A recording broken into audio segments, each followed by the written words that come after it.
સ્વસુખ મુપગતે પછી વિહરે તુમ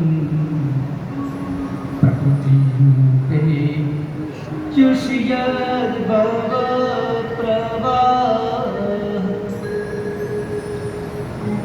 ઇતિ વિસ્મિતામહે પહેલો શબ્દ કયો વાપર્યો?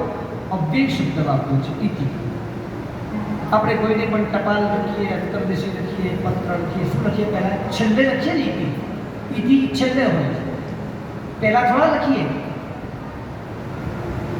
હું જે પણ કહી રહ્યો છું એ આ છે.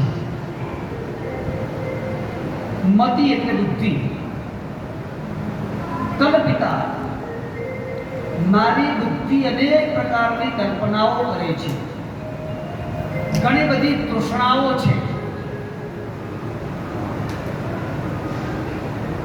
આપ સાત્વત કુળની અંદર ઉત્પન્ન થયા છો અને આપે જગતનો એવો પ્રવાહ બનાવ્યો છે કે ગમે તેટલો ધર્મ ધુરંધર વ્યક્તિ હોય, યોગી હોય, તપસ્વી હોય, છતાં પણ એનું મન, બુદ્ધિ ને ચિત્ત એ માયાની અંદર જયા વગર રહેતું નથી. એવો આપણે પ્રવાહ બનાવ્યો છે. સ્વસુખ મુપગતે પછી વિહરતુમ. મારી બુદ્ધિ ક્યારેક ક્યારેક વિહાર કરવા માટે ચાલી જાય.